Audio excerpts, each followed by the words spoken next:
ॐ ज्ञानतिमिरान्धस्य ज्ञानञ्जनशलाकया चक्षुरुन्मीलितं येन तस्मै श्रीगुरवे नमः। नमो विष्णुपादाय कृष्णपृष्ठाय भूतले श्रीमते भक्तिवेदान्त स्वामिनिति नामिने। नमस्ते सारस्वते देवे गौरवाणी प्रचारिणे निर्विशेष शून्यवादी पाश्चात्यदेशतारिणे नित्यानंद नमस्तुभ्यं प्रेमानंदप्रदायिने कलौकल्मषनाशाय जानवापतये नमः।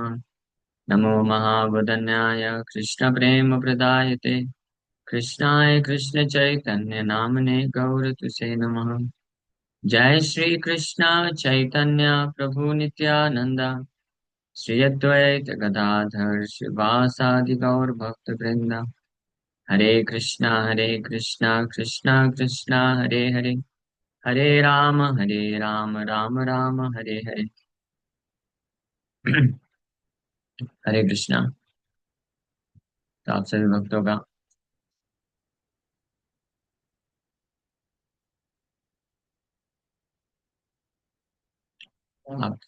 का हार्दिक स्वागत है आज के गीता के प्रवचन में।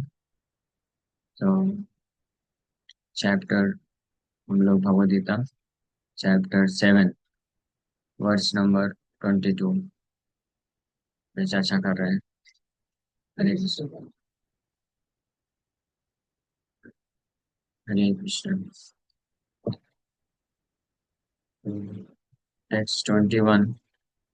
यो यो यां यां तनुं भक्ता श्रद्धया अर्चितुमिच्छति तस्य तस्य अचलां श्रद्धां तामेव विदधाम्यहम्। सो इस श्लोक में भगवान कृष्ण वर्णन किए, I am in everyone's heart as a super soul. As soon as one desires to worship some demigod, I make his faith steady so that he can devote himself to that particular deity. तो इस श्लोक में भगवान वर्णन किए कि जिस व्यक्ति की जैसी इच्छा होती है उसके अनुसार भगवान उसकी श्रद्धा ऐसे देवता पे प्रदान करते हैं ताकि वो उनका पूजा करके अपनी भौतिक इच्छाओं को पूर्ति कर सके। लेकिन जो कृष्ण को ही प्राप्त करने की इच्छा रखते हैं तो भगवान उनको अपने भक्तों का संग प्रदान करते हैं, जिससे उनकी श्रद्धा और भगवान की भक्ति में आगे बढ़ने के लिए दृढ़ हो जाती है और इस प्रकार से वो भगवान को प्राप्त करते हैं। हाँ, इसीलिए देर आर मेनी पाथ्स, अनेकों अनेकों मार्ग हैं, अनेकों अनेकों प्रकार के पूजा की विधियां हैं, अनेकों अनेकों प्रकार के देवताओं को लोग पूजा करते हैं। ये भगवान इस श्लोक में क्लियर बताएं। लेकिन सबसे महत्वपूर्ण चीज ये है यहाँ पे कि भगवान अ, कोई भी किसी देवता का उपासक होता है तो उसके हृदय में भी भगवान श्रद्धा उस देवता के प्रति उत्पन्न करते हैं और साथ ही साथ में उस देवता को भी भगवान कैपेबल बनाते हैं, समर्थ बनाते हैं ताकि वो अपने ऐसे उपासक की इच्छाओं की पूर्ति कर सके। दोनों ही भगवान कृष्ण पे निर्भर है। अब आगे भगवान बोल रहे हैं, सतया श्रद्धया युक्त तस्य आराधनम ईहते लभते च ततः कामान मय्यैव विहितान् हितान्। So endowed with such a faith, he endeavors to worship a particular demigod and obtains his desires, but in actuality, these benefits are bestowed by me alone on your right. मय्येव विहितान ही तान, मेरे द्वारा ही अरेंज किया जाता है सब। ये बहुत स्पष्ट है। इसलिए अगर कोई भी व्यक्ति भगवद गीता को पढ़ेगा, समझ लेगा, तो फिर कोई कंफ्यूजन नहीं रह जाएगा कि क्यों इतने सारे देवतागण हैं, अलग अलग लोगों का अलग अलग देवताओं में श्रद्धा क्यों है, और अगर एक ही भगवान है तो इतने सारे भगवान अपने उपासकों को कैसे वरदान दे देते हैं। तो ये सबके पीछे किसका हाथ है? केवल भगवान कृष्ण का ही हाथ। जिसकी जैसी इच्छा है उसके अनुसार भगवान कार्य करते हैं। तो इस श्लोक में भी वही चीज भगवान बता रहे हैं। पिछले श्लोक में बताए कि उसके इच्छा अनुसार वो कोई भौतिक कामना रखता है, इच्छा रखता है, तो उसको श्रद्धा देते हैं, जाओ आप इनका पूजा करो। हाँ, किसी को बहुत स्वस्थ शरीर चाहिए तो वो भगवान सूर्य देवता के प्रति उसको श्रद्धा दे देंगे।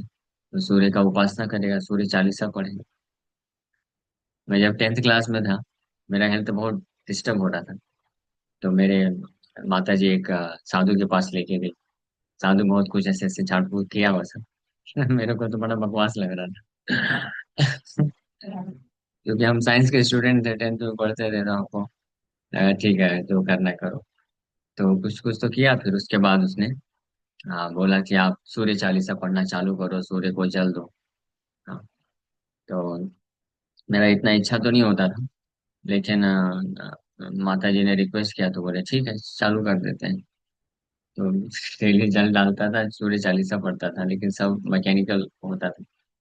अंदर से श्रद्धा नहीं आती थी, मतलब कि इस चीज के लिए पूजा करें। क्यों नहीं आती थी अंदर से श्रद्धा? क्योंकि इतना ऐसा लगता नहीं था कि स्वास्थ्य, बहुत स्वस्थ शरीर चाहिए, इतना इंटेंस डिजायर नहीं था। अगर इंटेंस डिजायर होगा तो जैसे ही पता चलेगा वो तुरंत जो है श्रद्धा आ जाएगी उसको हृदय में। हाँ, ऐसे ही किसी को सुंदर स्त्री चाहिए, सुंदर पत्नी चाहिए, तो पिछले श्लोक के तात्पर्य में लिखा है उसको फिर दुर्गा का उपासना करना चाहिए। दुर्गा की उपासना में उसको बड़ी श्रद्धा आ जाएगी, भगवान श्रद्धा देंगे।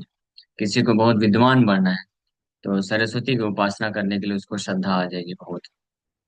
भगवान अंदर से श्रद्धा देंगे उसकी इच्छा को जानते हुए। तो फिर ये भगवान की बड़ी कृपा है।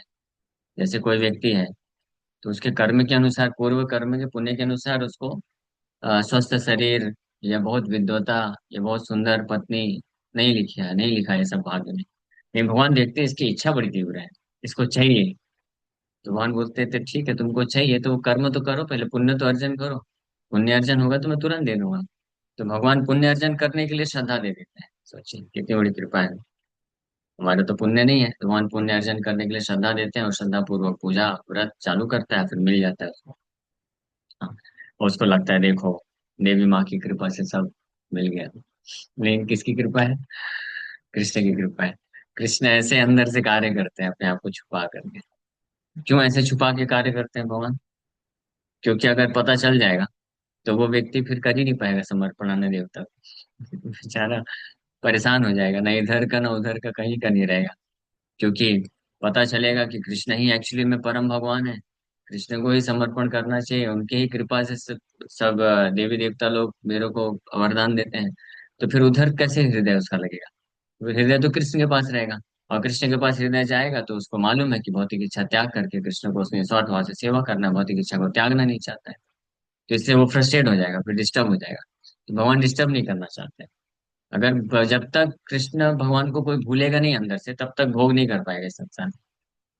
तो जब भोग भी नहीं कर पाएगा, इच्छा भी है भोग करने की, तो फ्रस्ट्रेट हो जाएगा। तो भगवान नहीं चाहते, इसलिए भगवान जबरदस्ती जानबूझ करके ये कार्य करते हैं, भुला देते हैं, ताकि वो मुझे छोड़ के जाए। जब मुझे छोड़ के जाएगा तो वो फिर चैन से भोग तो कर पाएगा कम से कम। नहीं तो ना तो इधर का ना उधर का, बोलते हैं ना धोबी को कुत्ता, ना घर का ना घाट का। है ना? यही प्रिंसिपल हम भी अप्लाई करते हैं कि अगर किसी को केवल कृष्ण के प्रति आसक्ति चाहिए, तो हम प्रयास कर सकते हैं कुछ, है ना, हेल्प करने के लिए। किसी को भौतिक भोग की भी कामना है, ये भौतिक संसार की आसक्ति को नहीं छोड़ना चाहता है। देखिए हृदय में, मन में हमारी बहुत सारी भौतिक इच्छाएं हो सकती है, वो एक अलग बात है। लेकिन उन भौतिक इच्छाओं को त्याग करने में किसी को अगर समस्या हो रही है, वो त्याग नहीं करना चाहता है, या त्याग करने के विचार से ही उसको वो कांपने लग जाता है, हाँ, तब वो फिर सही जगह नहीं है। क्यों? कि क्या होगा? क्योंकि अगर ऐसे व्यक्ति के संग में रहेगा जो स्ट्रेट फॉरवर्ड गीता भागवत में बोल देता है, तो फिर अंदर ही अंदर वो फ्रस्ट्रेट होता रहेगा ना। हाँ, वो तो ना इस भौतिक संसार में सुख भोग कर पाएगा, और ना सुख को छोड़ पा रहा है, तो बेचारे की परिस्थिति बड़ी बेकार हो जाएगी। हाँ, तो ऐसे ऐसे भक्तों को देख करके फिर मुझे बहुत दुख होता है, मन ही मन बहुत चिंता होते रहती है। इसलिए फिर मैं ये सब बोला कि आप ठीक है, अगर कोई भौतिक किसी के मन में भौतिक कामनाएं हैं, इच्छाएं हैं, भौतिक आसक्ति है, लेकिन उससे मुक्त होने की इच्छा है, रखता है अगर, तो फिर हम मदद कर सकते हैं। लेकिन अगर कोई इसको छोड़ना नहीं चाहता है, भौतिक सुख को भी प्राप्त करना चाहता है, और साथ साथ में कृष्ण भक्ति करना चाहता है, तो फिर उनको ऐसे साधुओं का संग नहीं करना चाहिए जो बहुत स्ट्रेट फॉरवर्ड बोलते हैं। वो बहुत तकलीफ दे देगा। नहीं, ये फैक्ट है, सच बता रहा हूँ, ये तकलीफ में डाल देगा व्यक्ति को। तो उनको फिर ऐसा कोई भक्त ढूंढना चाहिए, काउंसलर ढूंढना चाहिए, जो कि उनके भौतिक इच्छाओं को भी सपोर्ट करे। और साथ ही साथ में ठीक है, आप हरि नाम भी जप करते रहो, चार नियम अच्छे से पालन नहीं भी हो रहा है तो प्रयास करो, प्रयास करो, करना चाहिए ऐसे करके जो बोल सके। हम तो ऐसे नहीं बोलने वाले कि चार नियम करने का प्रयास करो, वो तो करना ही पड़ेगा। अगर आप चार नियम पालन नहीं करेंगे, भौतिक आसक्ति को नहीं त्यागेंगे, तो फिर देयर इज नो क्वेश्चन कि हम कृष्ण के प्रति आसक्ति को विकसित कर सकें। तो ये इसलिए इसको समझना चाहिए, और अपनी स्थिति अनुसार फिर हमको डिसाइड करना चाहिए कि हम क्या चाहते हैं। सो ये भगवान ये कार्य करते हैं, भगवान अपने आप छुपा के रखते हैं। अगर कोई वास्तव में भगवान,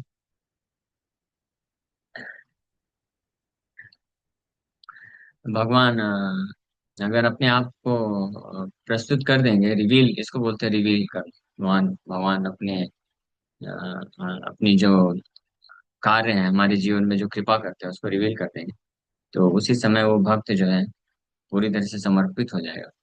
तो ये हमको भगवान को प्रार्थना करना चाहिए कि भगवान, why are you hiding yourself from me, आप अपने आप को मुझसे छुपा के क्यों रख रहे हैं, आप प्रकट करिए।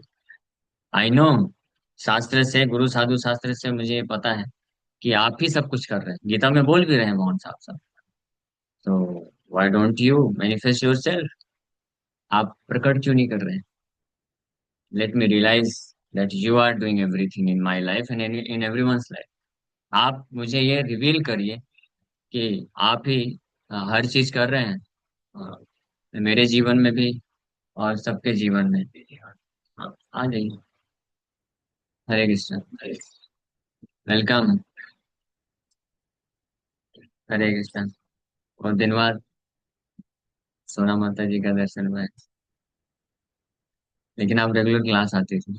हाँ, ठीक। मॉर्निंग अटेंड कर लो। हाँ, मॉर्निंग में मैं देखा। ठीक है, अच्छा है।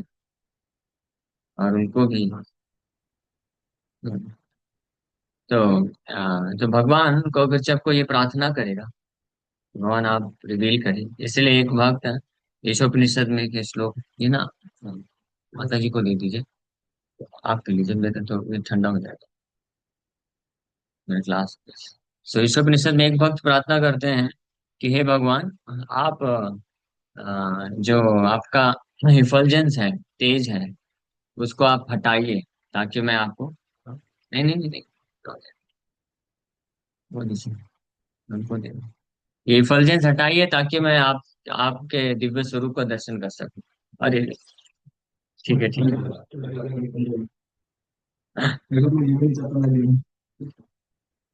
तो ठीक है, तो ये अपने तेज को आप हटाएंगे, तो मैं, इधर इधर से पहले मैं करूँगा, तो कर लो। ठीक है, बाद में, अभी क्लास के बाद चलेगा, इधर ही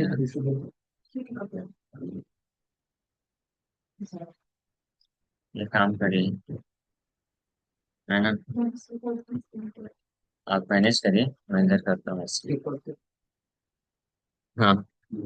सो ईशोपनिषद में वो भक्त ऐसे प्रार्थना करते हैं, बोलते हैं कि भगवान आपका जो ये तेज है, इसको आप हटाइए, ब्रह्म ज्योति, ताकि आपके दिव्य स्वरूप का दर्शन मैं कर सकूं, या आप की दिव्यता का, और इस प्रकार से मैं आपके प्रति आकर्षित हो सकूं पूरी तरीके से। तो इसी प्रकार से हमारे जीवन में कोई कुछ भी करता है, तो कई बार कुछ लोग सोचते हैं कि प्रभु जी, उसने मेरे लिए इतना कुछ किया है, हाँ, उसने मेरे लिए इतना किया है, उन्होंने मेरे लिए इतना किया है, हम उनको कैसे छोड़ सकते हैं? लेकिन वास्तव में ये किसने किया है? भगवान ने किया है। भगवान छुपा के रखे हुए हैं अपने अपने आप को। जिस दिन कोई व्यक्ति रियलाइज कर लेगा कि ultimately it's all mercy of the supreme Lord, तो ऑटोमेटिकली वो भगवान के प्रति आकर्षित हो जाएगा। तो इस श्लोक में भगवान ये बोल रहे हैं, पिछले श्लोक में बोले कि जिसकी जैसी भौतिक कामनाएं होती हैं, उसके अनुरूप मैं उनको श्रद्धा देता हूँ, किसी पर्टिकुलर विशेष देवता का पूजा करने के लिए। और सतया श्रद्धया युक्ता, आज के श्लोक में भगवान बोल रहे हैं, कि वो व्यक्ति ऐसी श्रद्धा से युक्त होकर के तस्य आराधनम ईहते, वो उस देवता को पूजा करते हैं जिनसे वो कुछ लाभ प्राप्त करना चाहता है। ईहते लभते च ततः कामान, और फिर इस प्रकार से श्रद्धा से युक्त होकर के जब उनको पूजा करता है तो लभते च ततः कामान, अपनी भौतिक इच्छाओं को वो पूरा कर लेता है। मोहन बोल रहे हैं कामान। हाँ। हाँ, इसका मतलब है कि देवता के पूजा में वो जो है कोई प्रेम नहीं है, ये सब कामान, बिजनेस ऑफ एक्सचेंज ऑफ, क्या बोलते हैं, भौतिक मटेरियल डिजायर, कामान। एंड मया, मया एव विहितान हितान। कौन बोल रहे हैं? मया मतलब मेरे द्वारा, एव मतलब केवल मेरे द्वारा, मतलब यही मैं ही ये कार्य करता हूँ। मैं ये विहितान मीन्स अरेंज, ये सारा अरेंजमेंट मैं करता हूँ, मेरे सुपरविजन में ये सब मेरे द्वारा किया जाता है। लेकिन व्यक्ति इस बात को नहीं समझ पाता है। तो भगवान एक ऐसे, इसलिए कुंती महारानी एक प्रार्थना में बोलती हैं कि नटो नाट्य धरो यथा, भगवान जो है अंतर बहिर अवस्थितम, भगवान कृष्ण सारा कार्य करते हैं। जैसे पपेट शो होता है ना, पपेट शो देखा है कभी आप लोग? पपेट शो, कठपुतली वाला शो। तो ऐसा दिखता है कि सारे कठपुतली वो लोग कुछ कार्य कर रहे हैं, लेकिन वास्तव में कौन करता है? ऊपर पपेटियर होता है, वो सब करता है। तो कुंती महारानी वैसे ही वो करती हैं, कंपेयर करती हैं कि भगवान कृष्ण ऐसा सब अरेंजमेंट करते हैं, लेकिन व्यक्ति इस बात को समझ नहीं पाता है। जैसे इन दो श्लोकों से स्पेशली हमको ये शिक्षा मिलती है कि अगर समर्पण करना है तो भगवान को करना चाहिए, भगवान कृष्ण को समर्पण करना चाहिए। So the demigods cannot award benedictions to their devotees without the permission of the Supreme Lord. So देवतागण भगवान के